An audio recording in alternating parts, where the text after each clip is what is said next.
Good day, everyone. I want to welcome you to today.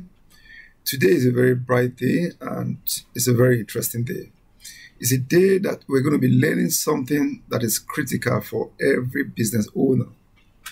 Okay, so that's talking about the subject matter of a business plan. Okay, business plan is so important and so critical that a lot of people, tend to start their business without a plan. What that means is like winking at a lady in the dark and expecting that she will see you. She will never see you. Okay, so we're starting to give you some vital information that will help you in trying to grow your business and take it to the next level. And that's why in the next few minutes, I'm going to be talking you through the subject matter of the business plan that works. Okay, so whatever you're doing right now, I want to urge you to drop your biro and drop your paper and listen to me critically. Because in the next few minutes, you will be learning a subject matter that will change the entire dynamics of what you do by way of business. Talking about a business plan that works. Okay, so I want to refer you to a software that we have just developed that will make the difference in all this thing I'm saying. Talking about www.bizplanner.com.ng. Okay, so grab your biro now and paper and take note of that. At the end of this course, I need you to go straight to that platform and start writing your plan immediately.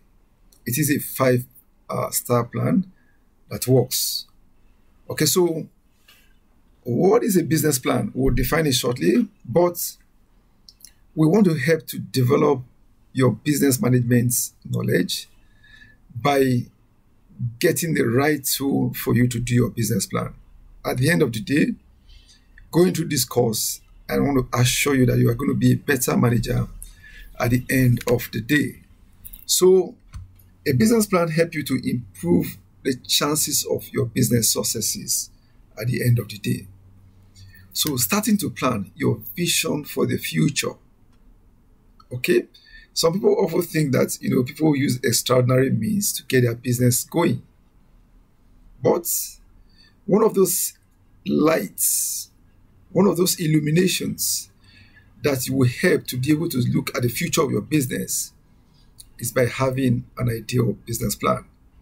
So I ask you the question, what is your income and lifestyle goal? Are they big, are they moderate, or are they small? What do you need in terms of turnover? Your turnover vision is very critical. What kind of profit are you expecting?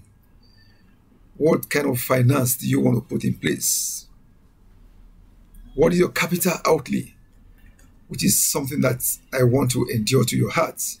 Then what are the resources that you intend to put into your business? Talking about land, labor, and inputs that you intend to deploy in your business. So the business plan is your guide to your destination. You want to go from here to Lagos? Okay, you can choose whatever means you want to use to embark on the journey. You want to go by land? You want to go by air? Of course, if you're going from a place like Abuja, you're not expected to go by sea.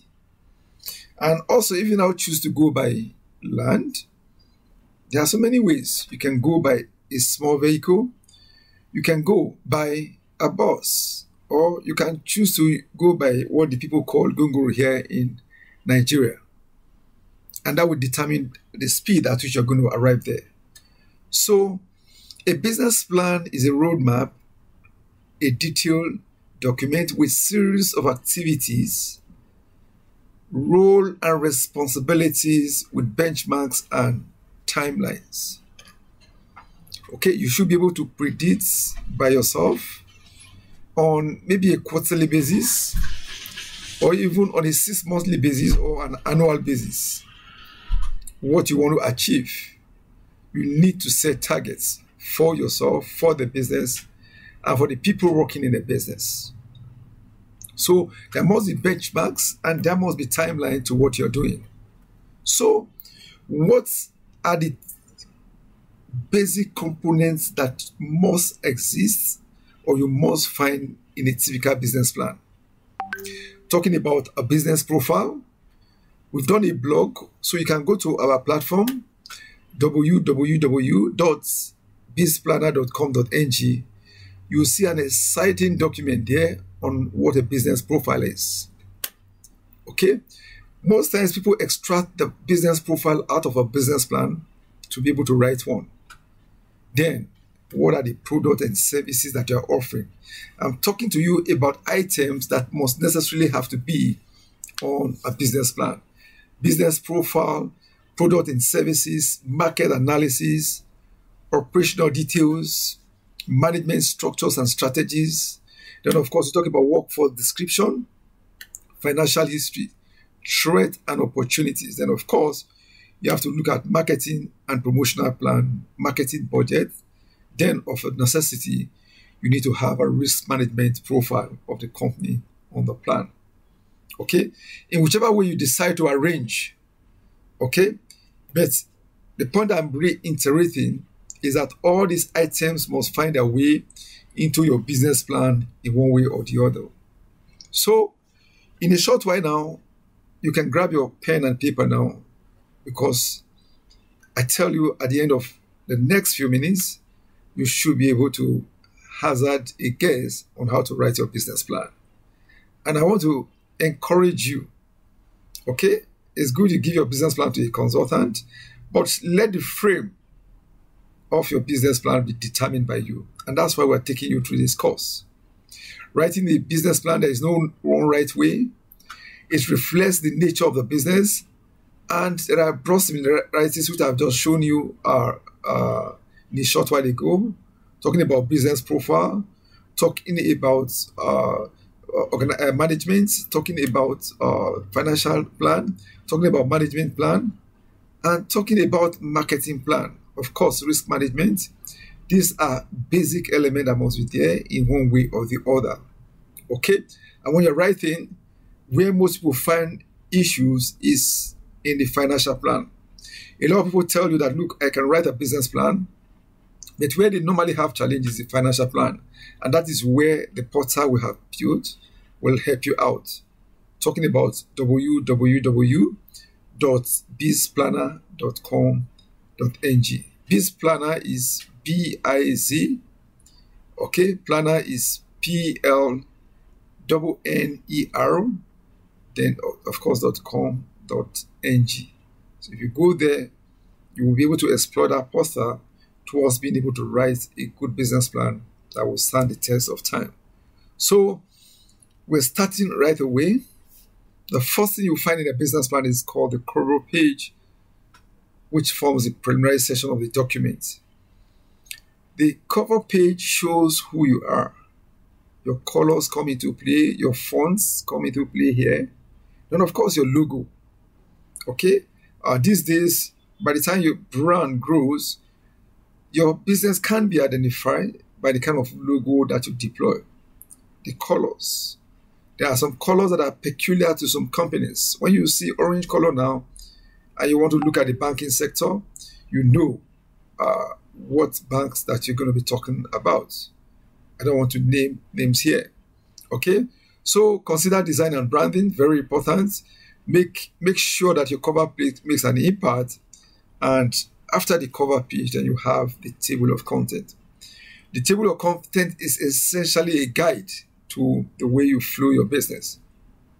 Then we will move on now to the first item after the preliminary pages of your business plan, talking about the executive summary. The executive summary. Okay? In writing your executive summary, always put your best foot forward. And I want you to go to our website if you want to learn specifically how to write a business executive summary. Go to www.glearningcenter.com. Center is T-E-R. So you go there, you'll be able to write each of those items one by one. So In writing your executive summary, put your best foot forward. It is a snapshot of your entire document. If you are writing summary in your secondary school, literature in English or English language, then that skill should come to bear right now. Okay? So the executive summary is a snapshot. It is a cohesive document. It appears first, but it's written last. So what that means is that you must essentially have to write your entire business plan before you come to writing your executive summary. And today, I want to be sharing the secret to writing an executive summary for you.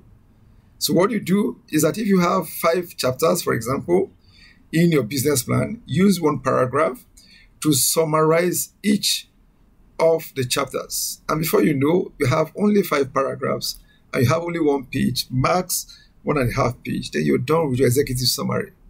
Okay. Then your executive summary should be cohesive enough to be able to attract people. It's often said that people don't like to read. And that is why the use of executive summary is critical and is important towards writing your business plan. Okay, so if I read your first paragraph, it should lead me to reading a second. And before you know, I want to read the entire document because, again, what I'm finding on the executive summary is so interesting. So we move on now to chapter 1. You can see how easy it is, writing a business plan with us, especially using our portal. Okay, so chapter 1 talks about business profile. Okay, so you can actually do a profile and extract it from your document and make a pictorial representation of it. You can present to your clients anytime, any day. So you're learning how to write a business plan. You are also now able to write your business profile, which is chapter 1. So under chapter 1, you have 1.1, 1.2, 1.3, 1.4, and 1.5. And 1.1 talks about the description of your business, a brief description of what your business is all about. 1.2 talks about the industry and the markets. What industry are you operating on? If you are into poultry, for example, it means that you are into agribusiness. Okay? If you are into tailoring, for example, so you are said to be in the fashion world. So that's what I meant by that. So you need to give us a brief background about what the industry is saying. What is the size of the market that you're dealing with? What segment of the market do you really want to capture? Then, of course, you look at the business and the ownership background. Tell us about the owner. Tell us about where the owner is coming from. Tell us when the inspiration and how the inspiration was gotten. This is what you deal with when you talk about the business and the ownership background. Then, of course, you must now talk about your product strengths and weaknesses.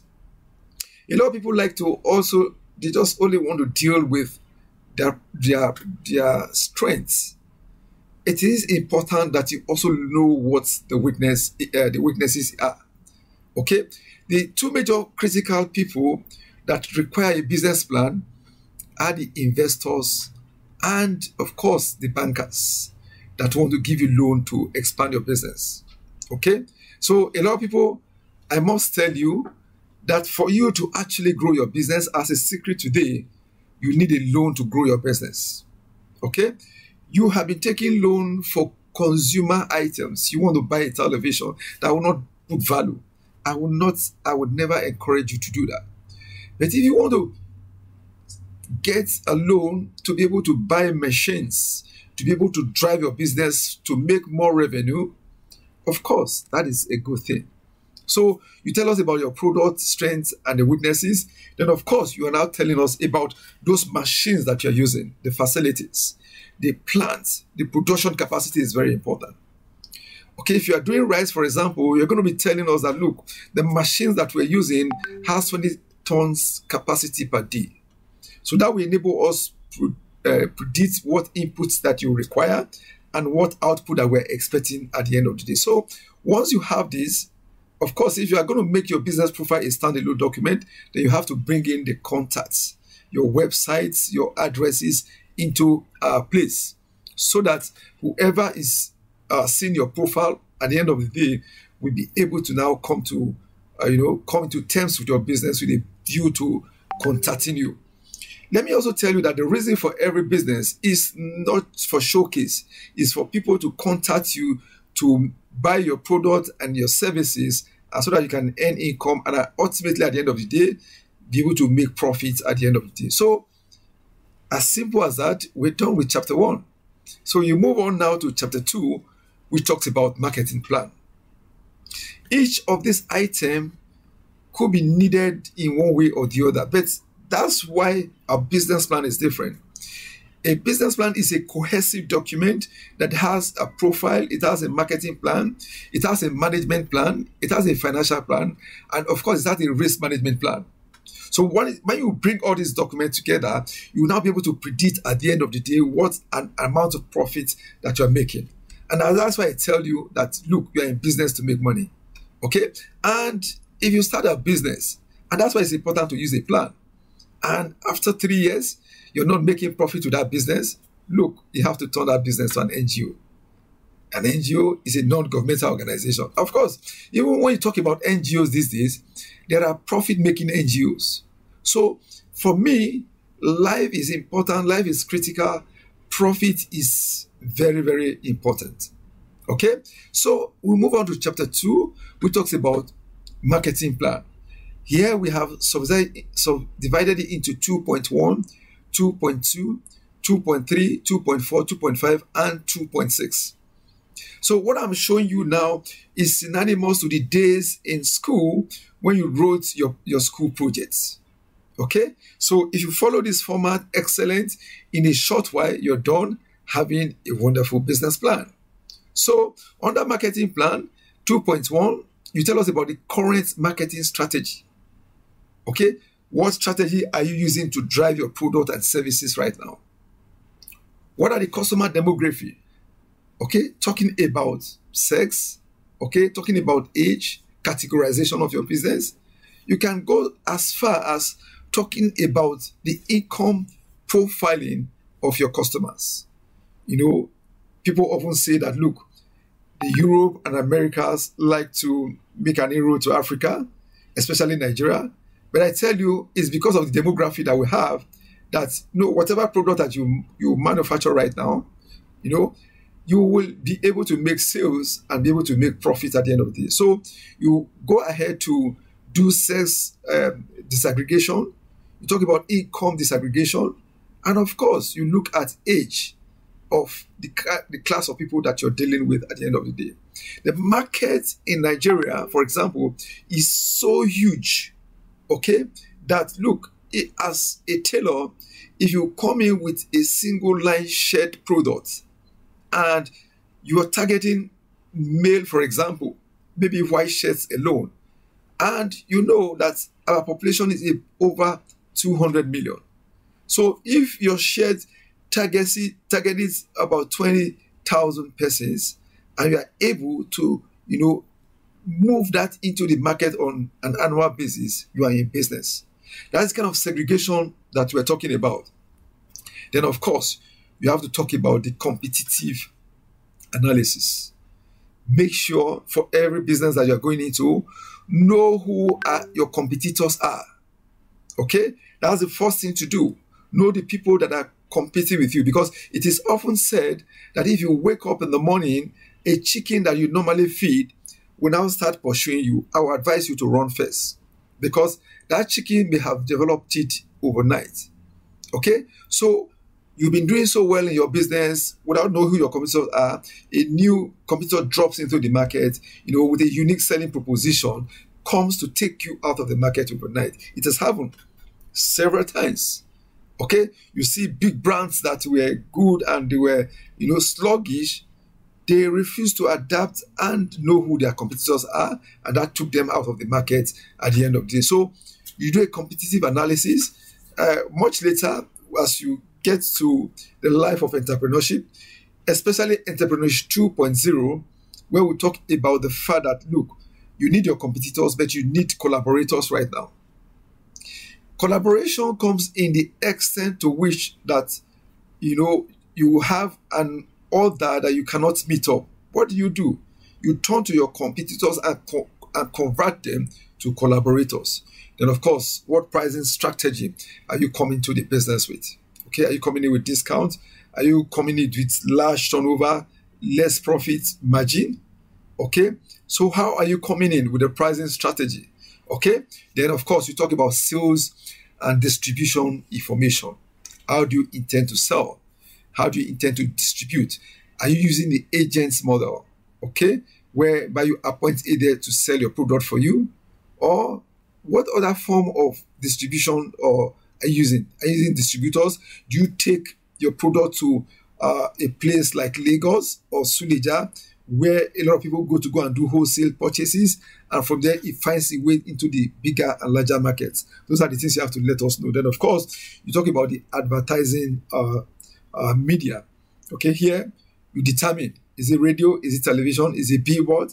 Okay, for SMEs, you know that, look, you have to look at the advertising media and see what suits you. If you are using flyer, for example, and your product is tailored for the rural market, what do I advise you to do? You can do your flyer and subtitle it or interpret it into the local language. Okay, very interesting. We're done with chapter 2, marketing plan. Okay, a lot of people attend my class, and at the end of the day, they say, look, we can write a business plan now. That's how ingenious we are in presenting most of our training material. So chapter 3 is very, very large, talking about the action plan. Okay, so under action plan, we're going to subdivide it into 3 parts, talking about operational plan. That's 3.1. 3.2 talks about management strategy, and of course 3.3 talks about contingencies. Okay, so we're going to be breaking them down one after the other now, starting with number 1, 3.1, which is talks about the operational plan. Every time you hear the word operations in business, you're talking about the day-to-day running of that business. Okay, so 3.11 talks about the description of the location. Where are you, located? In those days in elementary economics, we talk about location and localization of industry. Okay, so you can see that those basic and elementary things that you learned in school are now coming to play big in your business. Okay, I traveled recently, and I was looking for a particular company, and I made contact with their parent company. Guess what I was told? The company has moved. So I asked the question, where did the company move to? They said the company has moved online. That is how dynamic and interesting the business world is right now. So description of your location, 3.12, talks about the raw material. Every business requires inputs and it gives you an output. So what are the raw materials that you're getting? Tell us about them. Describe them to us. Tell us how you source them. Then you move on to 3.13, which talks about production equipment. Here you are giving us details of the kind of equipment that you have, and that will enable us to know the quality of your output at the end of the day. Okay, so now in Africa, most of our machines are gotten from Europe and China and even Japan, okay, and Korea, South Korea for that matter. Okay, so where are you getting your equipment from? Then you look at the production process. Here you have to tell us the step-by-step in your production process. You describe it to us. If you are doing rice, for example, you're going to be telling us that, look, we source paddy, which is a raw material. Okay, so by the time we get paddy, we store. Then when we're ready to start production, we weigh, clean, then parboil. Okay, and that's unique about East Africa and West Africa and the rest part of the world. Today you talk about basmati rice. You talk about rice that is meal direct, eaten by East Africans. But of course, we at West Africa, we eat a parboiled rice.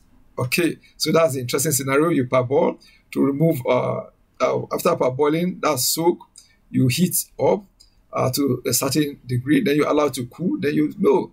Okay, so milling, after milling, then you have to, of course, remove the husk.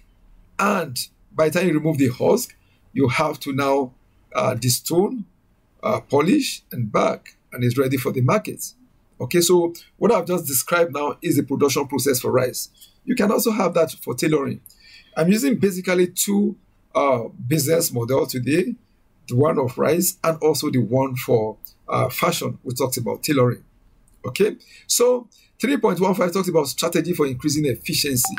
Okay, here you give us an idea about the secrets to your business. Don't tell us everything. How do you become more efficient? Efficiency talks about using the same input to get better output at the end of the day. So it gives us a bit of an idea about how to increase your efficiency. Then, of course, 3.16 talks about supply chain and inventory management. Okay, today in the world, after COVID-19, the world talks mostly about supply chain destruction. Okay, so there is a huge, massive. If you go to the supermarkets now and the hypermarkets, you will hardly find them well stocked up because there is destruction in the supply and inventory management. So how are you managing your inventory? If you are doing rice, for example, I expect you to buy when the farmers are just producing. Then it's a bit cheaper. Then, of course, if you're doing tailoring and you know where to get your fabrics from, okay, so you order in large quantities to bring down the cost of your production at the end of the day. And when you talk about cost of production, essentially to make profit in business, there are three basic things that you must look into. One, how do I increase my revenue? Two, how do I reduce my cost? Three, how do I do a combination of the two? Wow, you are on to a lesson of transformation today, learning how to write your business plan, and you're already in chapter 3. Okay, so at the end of the presentation, we show you slides that can enable you make contact with us. I can see that you are eager at this end, at your own end, trying to see how to link with us to be able to take your business to the next level. Your business has been winking for too long in the dark. So we're bringing and shining light into it today through knowing what a business plan is. So 3.17 talks about order fulfillment. How are you going to be able to fulfill large order, or suddenly your order cuts off? You are no longer in business. So here you talk to us about how to fulfill order if they become so large. So we move on to 3.2 now, which talks about the management and the personnel plan. And this is where I will tell you that, look, the most important resource in any business is a human component. No matter how much you detest, you tell me that human beings are unreliable, you still need human beings to drive your business. Okay? So that's here where we talk about how to manage and how to plan your personnel. So under 3.21, you talk about the ownership of the business and the profile of the promoters. Very, very important. Very, very crucial. Who are the owners? Okay? 3.22 talks about the structure of the organization. The organizational structure, talking about the organogram. In the organogram, you tell us about the hierarchy. Who are the staff at the base of the ladder? Who are the staff at the middle? Who are the staff at the top? How do they relate to each other? What is the chain of command? This is what we're talking about when we talk about organogram. So every organization must have an organogram. If not, there will be confusion. Okay? So here now 3.323 talk to us about the company. Then 3.24 talks about the management staff. Okay? These are the drivers. And for the purpose of this presentation, I'll be looking at two categories of management staff, talking about strategic business unit and, of course, the management support unit. Anytime you hear the word strategy in business, we are referring to the vision and the mission.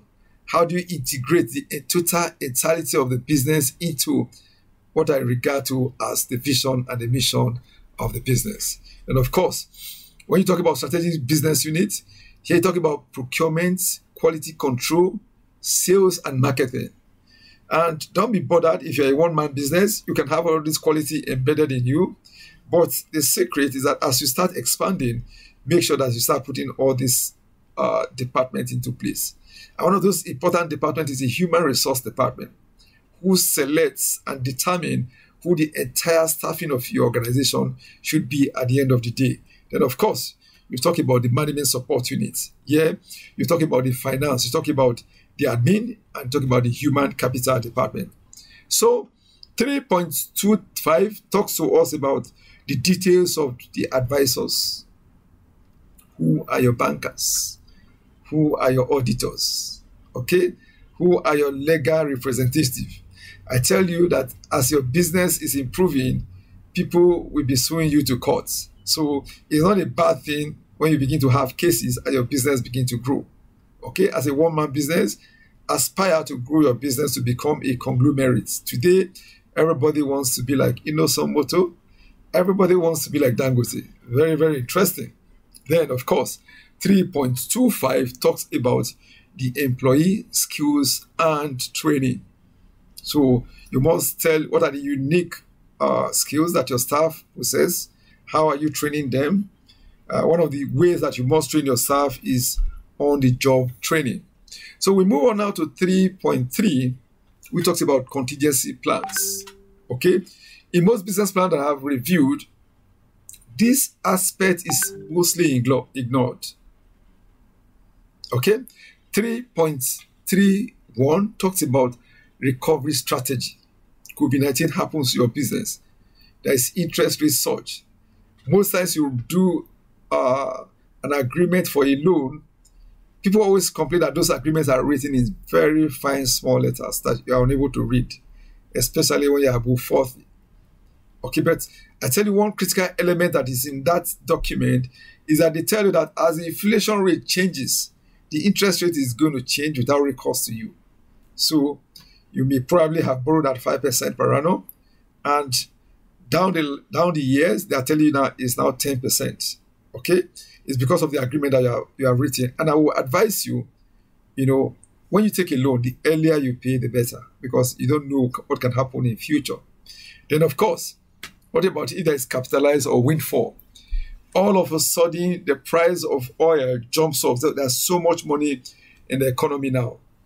Inflations and all these things sets in. So you tell us about either a windfall, how does that affect your business? Of course, you talk to us about legal and regulatory issues. If you're an exporter, for example, you have to tell us about a whole lot of international certification. Otherwise, you get your goods across the border and the next thing, they're turning you down. Then, of course, if there are local regulators, NAFDAC is there, Standard Organization, SON is there. And if you have specific regulator that relate to your particular industry, please make sure that you get all the required certification. Otherwise, your competitors can use that to bring you down. You are selling pure water, for example, you do not have NAFDAC. Your next door neighbor, your competitor, goes to go and report you to NAFDAC. The following day, they are coming to lock down your shop. So watch out and be nice and be wise. So we move on to chapter 4 now. So the way we have configured this business plan is a 5-chapter business plan. I've written a business plan before that are 6 chapters. I've written business plan that are 7 chapters, depending on the need. And that's why when you go to www.bizplanner.com.ng, you probably find 2 categories of business plan. The one they call the mini business plan and the one they call the model business plan, depending on the purpose for which you are sorting for. So chapter 4 talks about financial plan, which is critical, most important. Here, your accounting knowledge must come to bear. Here, you must know how to play with figures. Here, you must know how to draw bar charts, pie charts, histogram, and graphs. Because again, you are going to do analysis of your business to actually project whether it is worth the while. So 4.1 talks about financial assumptions. So you must first of all sit down to look at all the parameters. At what interest rate are you borrowing? What's the current inflation rates? Okay, so you look at the GDP. Okay, look at inflationary rates. All these things you must write down at the point of doing your business plan. Then, of course, you must go and do a market survey to go to the market, to go and check out what the current prices are. It's very unfortunate now that in Africa, especially in Nigeria, prices are changing by the day, and it is not good for businesses. Okay, I've seen people who are into supermarkets who virtually overnight because they didn't have a business plan, walked out of the business without knowing. For example, you buy an Omo, for example, for the price of, say, 500 naira. In 2 days' time, it has gone to 600 naira, and you're still selling at 550. If you continue in that trend without being current, I tell you, you get out of business very, very soon. So you have to put on the financial assumption. Then you look at historical data for businesses that are existing and projections for startups. Okay? So, and that's the place of bookkeeping. And I want to urge you all to please do our training on bookkeeping. It will help you predict. Okay? That's where people feel that, no, you're using something. Because you keep data, so you can predict what the price will be. You know, I know somebody who started poultry business, was keeping good records. As at the time he started poultry business about 6 years ago, the price of day old was 180. I tell you today, 2022, the price of day old is around 600 averagely. Okay? So bookkeeping, historical data help you to do quite a number of things. Then, of course, you now ask me the question, if I'm a startup, who is a startup? A startup is someone who is just starting a business. Okay? Yes, you may have been doing poultry. Now you want to switch over to tailoring. You are regarded as a startup in tailoring. Okay, so startup is not a dead, it's not a dead sentence. Of course, you can always bring your experience from other businesses into beer at the end of the day. So for a startup, what you do, you go to the markets, get price survey, and make projections. Business plans are always written in odd years, 3, 5, 7 years. Okay, so if you're writing for 3 years, for example, you can project that, okay, the price of day old is 600 today. So if we use 20% to escalate, it means that every year we expect a 20% rise in pricing. Then, of course, you now move on to 4.2. We talked about capital outlay, how much is required. A lot of people go to bank and they say they want loan. They ask, how much do you need? They say any amount that you can give us. That's not a good business sense. Okay, so you must know how much is required, and that's talking about the capital outlay. For you to get your capital outlay is a combination of so many things. You are not the one to determine that. Okay, it's your business plan that will eventually tell you how much capital that you need to put in a particular business. Then, of course, you have to be able to do 4.3, which is sales forecast over a period of time, 3, 5, 7 years, depending on what you have chosen. 4.4 talks about cost projection. So once you have your sales projection, you should be able to match that with your cost projection to be able to determine your monthly profit or loss position.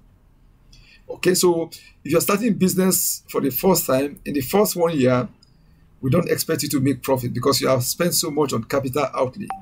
Okay, so but after 1 year, you should begin to think of how to make profit, and your profit should be on the increase going forward. Then, of course, 4.6 is what the banks require critically. In fact, they extract that single document called cash flow. And what is cash flow? Cash flow is money coming in and money going out.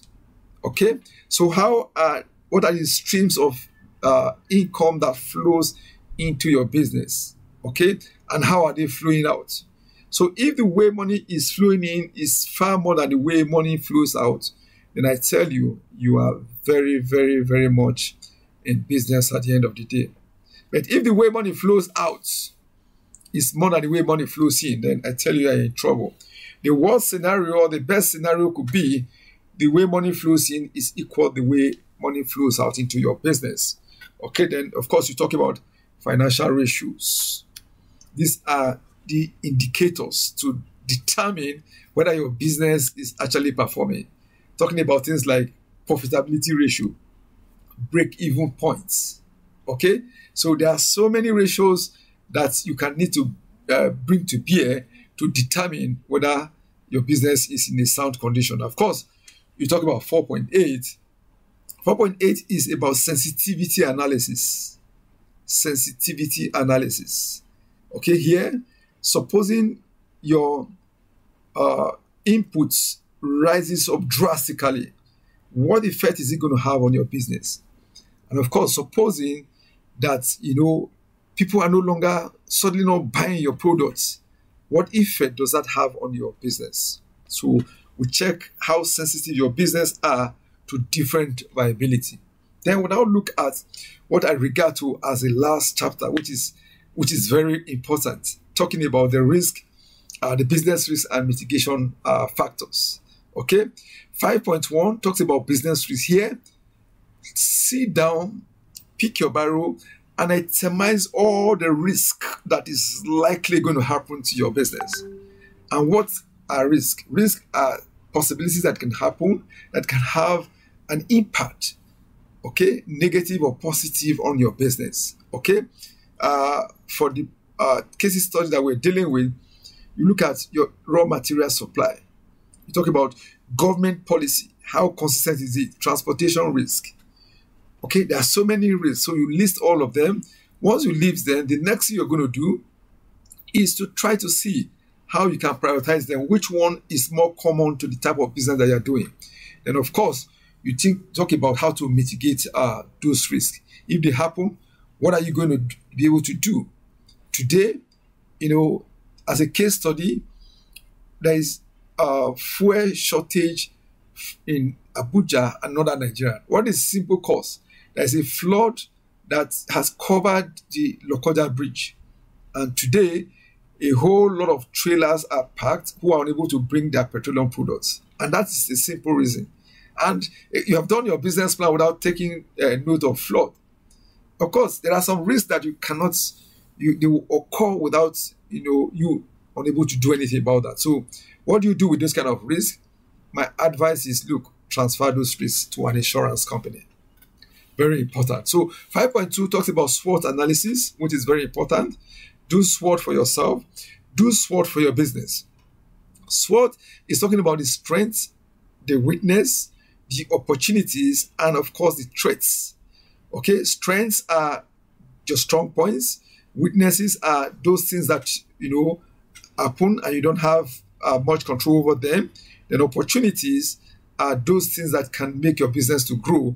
And of course, threats will send you out of business if you don't take care of them. So, chapter 1 to 5, you finish writing your business plan. And to make it simpler for you and easy for you, visit www.bizplanner.com.ng. And of course, if you want to see examples of well-written business plan, you can, of course, buy. In case you don't have time to go and write one for yourself, go to www.glearningcenter, center is TERO.com. Then you will have some sample, and you can just buy outright a sample to be able to show what you're doing. And of course, again, if you do not have that patience, you can still reach out to us. We'll help you deliver a tailored, custom-made, well-packaged business plan that can help attract you to your investor, and of course, attract you also to your bankers in case you want to take a loan. So if you have a business plan, don't file it away. It's a reference tool to keep you on track. So better be prepared to face uncertainty. Business is not easy, especially in Africa. So your business plan is a guide, is this your ambassador? Using your plan to check progress, your revenue, your expenses, your cash flow. Okay, please set targets for yourself, for the business. Then take prompt action anytime you need to take them. So prepare for challenges, industry-wide challenge, new technology challenge, okay, new market entrance. Have resources enough to deal with them. And that's why we advise you, if you have a good business plan, please take a loan. Okay, be positioned for new opportunities. Then using your plan for team management, it provides team focus. It covers all aspects of the business. It is a reference source for priority. It provides a bigger goal. Then it reassures team of job prospects and security. So in rounding up, using your plan to communicate the potential, present your plan to an investor, to lenders, to clients, to your suppliers and creditors, solicitors, new employees, family. It is a vital investment document for loan taking. So review your plan at each new initiative. You should review your plan. If you are considering any of the following, you You want to introduce a new product, you are entering into a new market and acquiring a new business or a franchise, or you are changing location. So please keep your business plan current before and after every major growth, changes to the customer base, changes to distributions, changes to inventory. So as a way of summarizing, a business plan is a reality check document. It's a tool for tracking progress towards your vision. It is a marketing document to promote your firm, a modeling tool. Please use it to improve your likelihood of success by working on and in it. So I want to thank you for listening to me. Now that you can write a business plan, or now that you need advice, you can reach out to us on our websites that are on display. Thank you and have a wonderful day ahead. Thank you.